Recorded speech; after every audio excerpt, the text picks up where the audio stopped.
Good morning. Thank you for joining us here at Pastor's Corner on this great Sunday that God has blessed our lives with. Thank God for His love, His mercy, His grace. Last week we had a scripture out of Matthew chapter 5, the Sermon on the Mount, and I'm going to read the part, Matthew chapter 5, where it's the blessed. Starting with the third verse, it said, "Blessed are the poor in spirit, for theirs is the kingdom of heaven.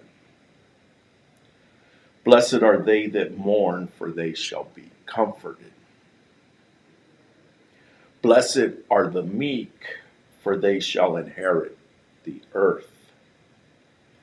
Blessed are they which do hunger and thirst after righteousness, for they shall be filled. Blessed are the merciful, for they shall obtain mercy.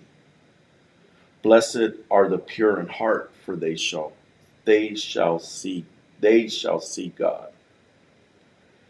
Blessed are the peacemakers, for they shall be called the children of God. Blessed are they which are persecuted for righteousness' sake, for theirs is the kingdom of heaven." We're gonna stop there on those blessed attributes, the Sermon on the Mount, and it is talking about blessed. In other words, when we fall into these categories, or we are in these categories, we're blessed. So that, of course, we want to be blessed. We want to understand blessed, see blessed.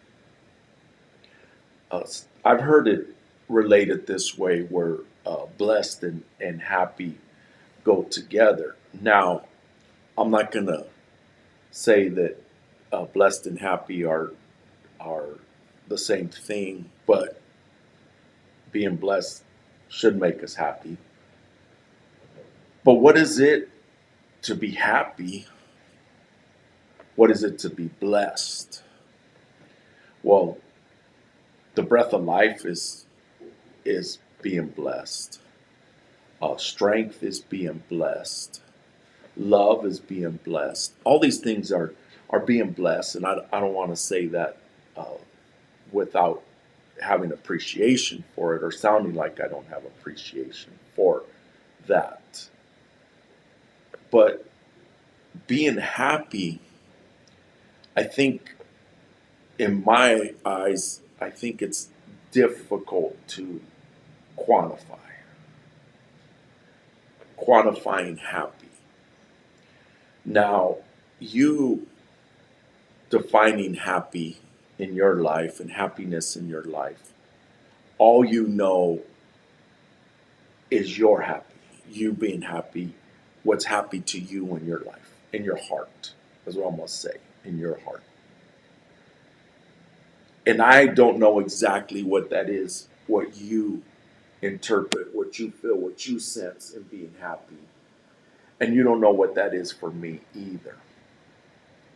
And I watch this in life, and some people, you could see when they are having a happy moment because it's all over their face.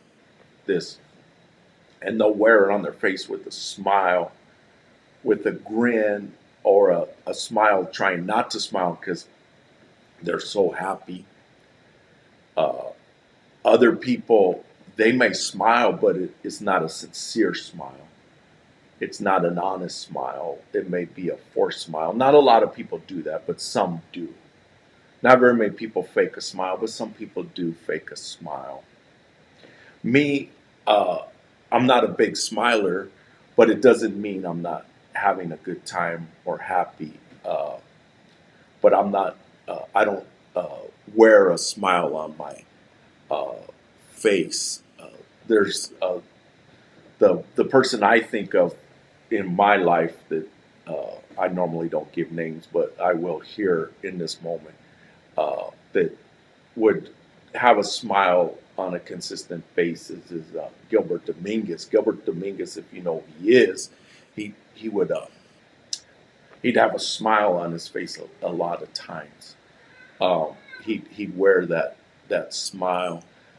They there are some people that just they have a smile on their face consistently, and you could see that with a stranger or somebody that you might see on television or something that wear a smile.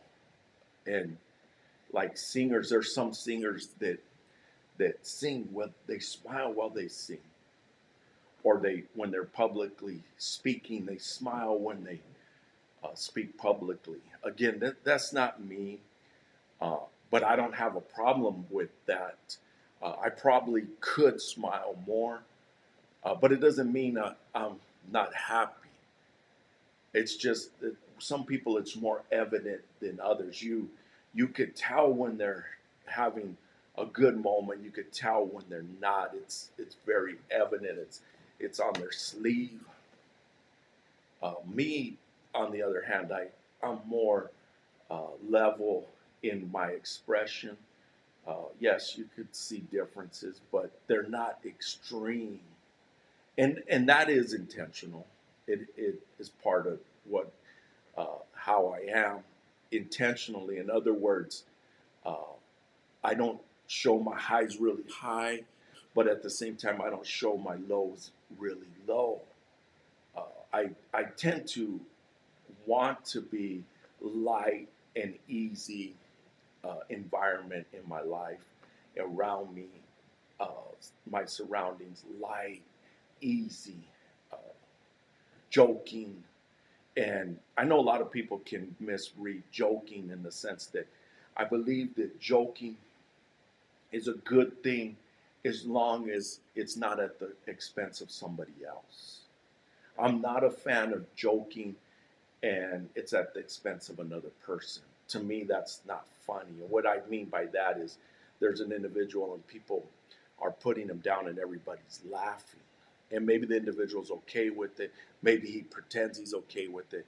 Uh, that's that's not my way of joking. Now I do joke with individuals, my family members, but it's not in a way of putting them down at their expense. Or let's say somebody is self-conscious about something, and someone uses what they're self-conscious about as a form of a put down as a joke. I think all of you know what that looks like and sounds like what that is. Now, I believe you can have humor, you can joke without it being at the expense of somebody else. In other words, putting someone else down to be funny. That I don't agree with. That's not something I engage with, and I've always been that way. I've always been uh, where my joking isn't at the expense of somebody else. I would actually be the other way of bringing people in to the jokes. Now, I'm not a comedian. I don't have that. I've always been around funny people that are comedians. I do have one-liners. I do pick things up, and I tend to have close relationship with people that are funny. This happens quite often with me.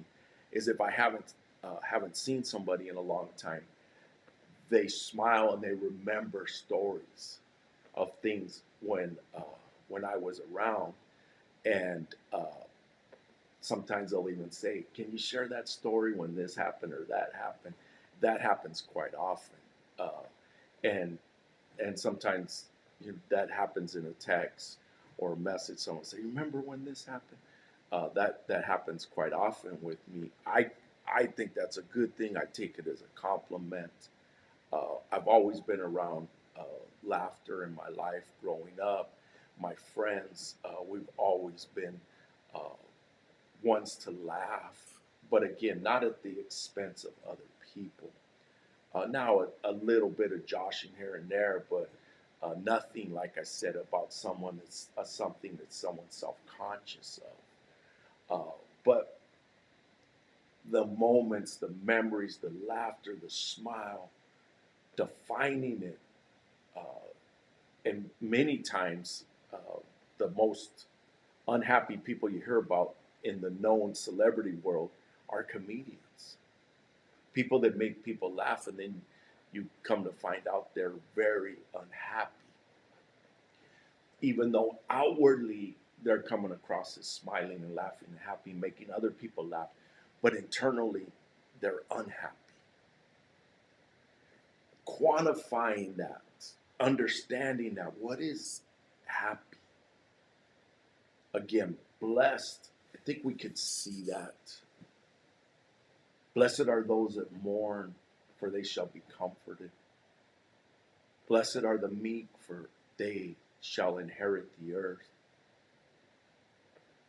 Those are the things that we can see, and I think it's easier to grasp that understanding as compared to happy.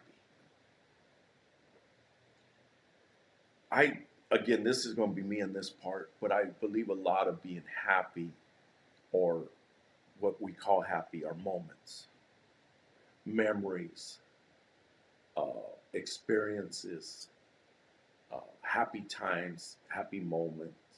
Someone might say good times. Uh, I think that's a lot of what we might call happy. I hear this one where people say, God did not call us to be happy. Well, there could be some truth to that. I said there could be. That's not God's ultimate goal, that He called us to be happy. But I would have to say this, though. I believe God called us to be blessed. I believe God wants us to be blessed. I don't think that's an argument. Now, we could choose curses. We could choose that. It's a choice. But we can choose blessings also. But I believe God's called us to walk in blessings, to be blessed, to embrace blessings. I believe God's called us to that. But let me use money here as an example and a metaphor, not as the message, but as an example. There's a difference when you do something and you have something to offer the society and life, and you get compensated for it. A carpenter that can do woodworking, an artist that can paint, a chef that can cook, uh, an architect that can draw, a lawyer that can practice law. You have something to offer. You offer what you have, and you get compensated. We know how that works, that agreement, that exchange, as compared to just, say, chasing money, just chasing money. And even though I should say, we want to make money, I believe all of us do. I don't think anyone say, I don't want to make money. But everybody at some level offers something and gets compensated at some level, in some way, whatever it is. But understanding that exchange, that agreement, as compared to there's dollars, I'm chasing dollars, which is a different mindset. And it's actually not healthy to chase dollars. It's healthy to offer something and you get compensated for what you're offering. You're staying in what they say your wheelhouse. You're staying, I say it this way, the way you're wired. But what I'm using as an example here, metaphor, as uh, doing what you do, offering what you bring, and getting compensated for, as compared to going around chasing dollars, which again is unhealthy. So I want to use this and apply it to chasing happiness. I don't believe that we should chase happiness. I don't think there's anything wrong with being happy. I don't think being happy makes us less of a servant of the Lord. Being happy makes us less of a child of God. Being happy makes us less spiritual. I don't believe that. Yes, we're going to go through trials. We're going to go through struggles. We're going to go through difficult situations. But it doesn't mean we can't be happy, enjoy our lives and journey. But at the same time, not chasing after being happy. That's not my goal, your goal, happy. Now, I believe we should want to be happy, not be sad or embrace wanting sadness. Now, sadness does happen, but it's not our goal. It's not our ultimate goal. Now, for me, this is something that I have looked at, and the older I get, the more it's clear in my mind. I enjoy moments. I enjoy my family. I enjoy my service of the Lord. I enjoy it. But what I really understand about all of it, my service of the Lord, my relationship with God, my relationship with my wife, my relationship with my children, my relationship around me, is more important than being happy. Now, I'm going to say this for me. This may not apply for you, but I want you to look at it from your life. More important than being happy, chasing happiness, making happiness my goal or your goal, is this, is peace. Having peace. Blessed are the peacemakers. Blessed are the peacemakers. But instead of looking at, I want to be happy, look at, I want peace. I want peace in my heart. I want peace in my mind. I want peace between me and God. I want peace in my marriage. I want peace with my children. I want peace with people that I have a close relationship with. I want peace. Now, let me give you this question. Can you be happy and not have peace? And I think a lot of you would say that you cannot be happy without peace. I think a lot of you would say that. I might go as far as saying, if you're watching this, chances are you would not be happy without peace. The reason I say that, you probably won't be watching this. And you may think that's a given and that's everybody, but it's not. Some people actually, peace doesn't make them happy. Some people don't want peace. They actually want conflict. And this may sound foreign to you, and it may not matter for you to know this, but I just going to give this anyways. And when I say you may not need to know it, but I think it may bring some clarity to some things. Some people thrive on conflict. They thrive on confrontation. They thrive on arguing. What do I mean they thrive? It's where they get energy. It's where they feel something. Because peace doesn't work for them. And the reason peace doesn't work for them is they don't understand it. It's foreign to them. It's a foreign concept. For me, there's nothing foreign about it. Peace is priority in my life. Peace is necessary in my life. I do not want to live in conflict, confrontations, chaos. The word that is used now is drama. Drama, continuous drama. I do not want that. But for some people, they can't live in that peace, that calmness,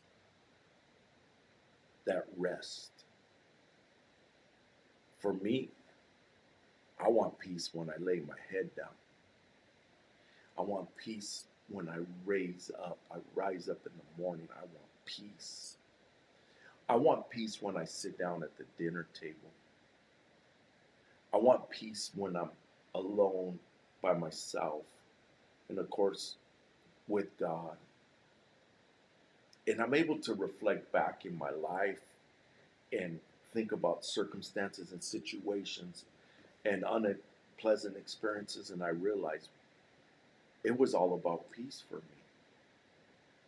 Peace was so important. I didn't understand it at the level I do now, but I'm saying this to reflect back. Arguing, conflict, friction, confrontations. To me, I have no desire for that in my life. To me, that is not life. It's not life. I think being in peace with myself, my heart, my mind, being at peace in my marriage, being at peace with my children, that I'll take over. I'll take it over being happy. If you gave me a choice, do you want to be happy or you want to have peace? I'll take the peace. Well, does that mean you're unhappy? I would say no. Doesn't mean I'm unhappy. But I'll say this, can I be happy and not have peace? This man can't do that. And again, if you're with us here, I believe you're like that also. That you can't be happy unless you have peace. Now, somebody that can be happy but not have peace, in fact, doesn't want peace, I believe that's an opposite life. It's a different choice of a life. And I don't understand that. For some people, they thrive on walking in fear. They thrive on walking in anxiety. If there's no fear, no anxiety, they're going to find fear. They're going to find anxiety. They're going to gravitate to it. They're going to draw to it because that's their normal. For me, fear, anxiety, worry, stress is not something I like. I want. I've written thoroughly about the topic, and I've talked about it many times here about fear, anxiety. And I can look back as a child that fear to me is something I don't like. I know where it came into my life at 7 years old, where fear came in, and I had to navigate through it, understand it, interpret it, recognize it, and it's been decades and decades for me of going through that and looking at, because it comes from all kinds of different ways and angles, and at this stage of my life, I can sense it, I can smell it, I can smell when fear is being used as a tool, being used as a way of control, which that is witchcraft. We've explained that. So I think that's a big separation. Let's go back to my analogy here.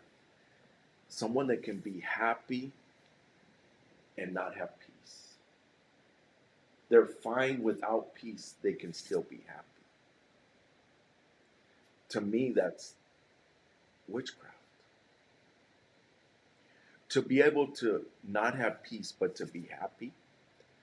And you may say, how is that witchcraft? Because witchcraft removes peace. Peace and witchcraft don't go together. So somebody that's able to be happy but not have peace is somebody that's able to soak and marinate in the presence of witchcraft. As compared to being happy and peace would be to soak and marinate in his presence, the presence of the Lord, the anointing of the Lord, which to me, that is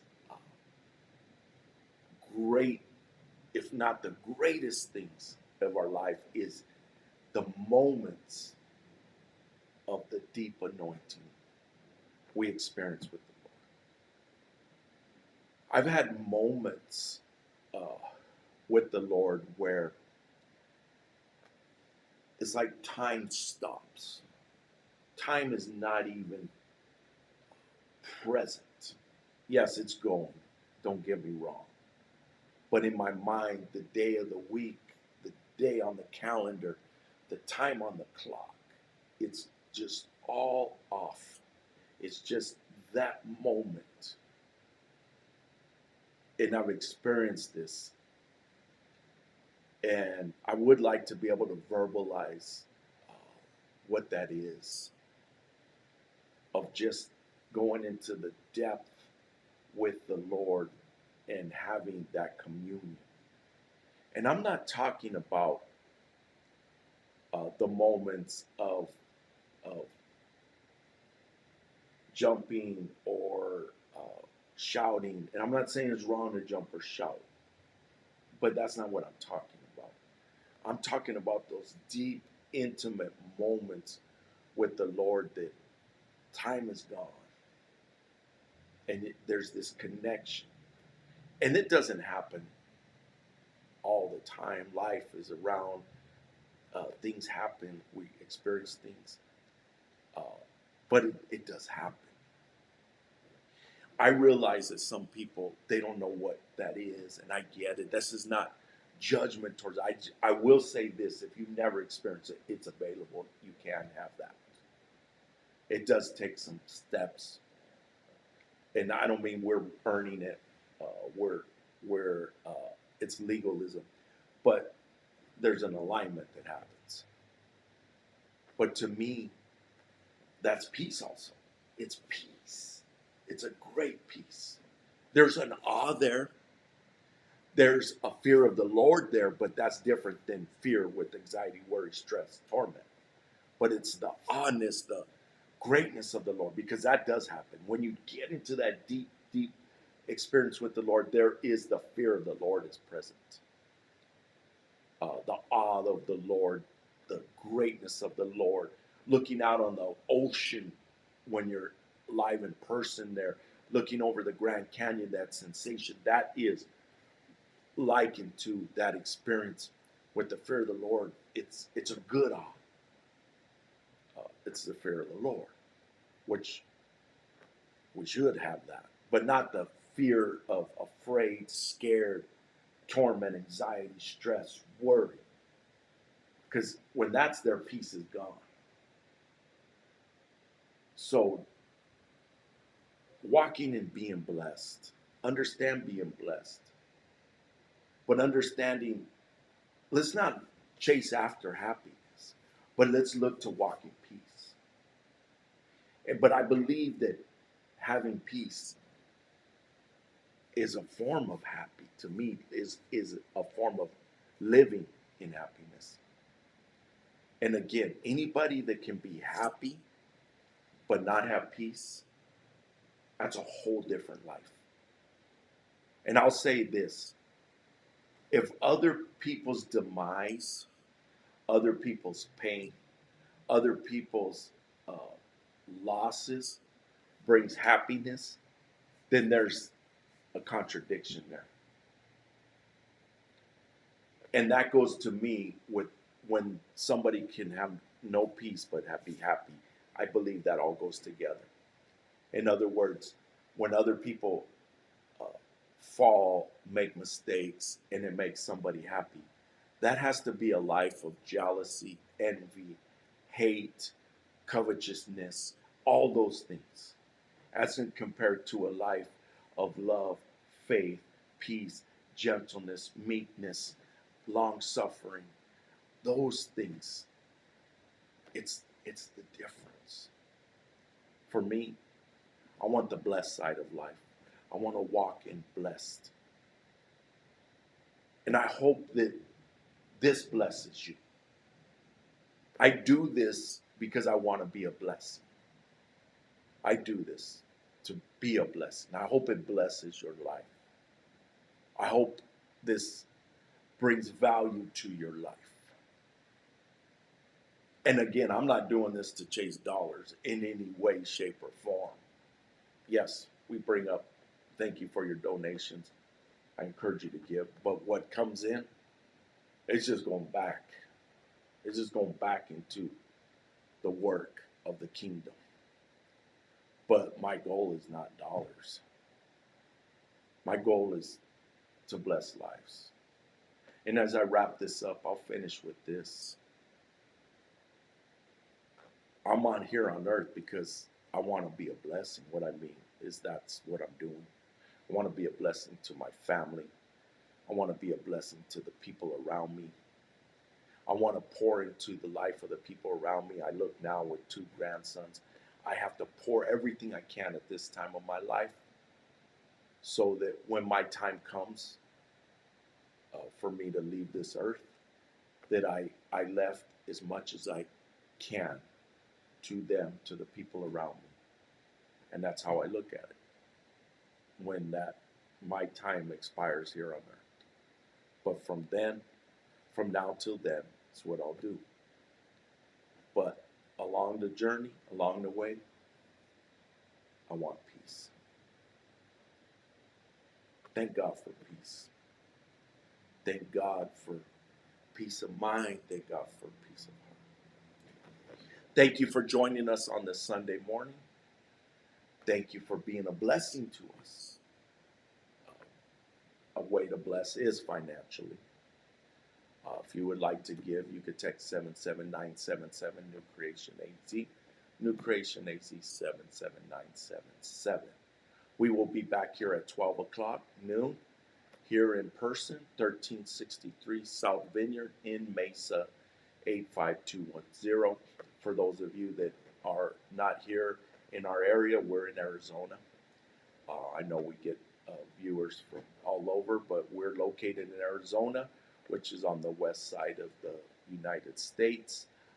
But those of you that are in close proximity, we will be here at 12 o'clock noon, and you are welcome to join us. Thank you, and have a blessed Sunday.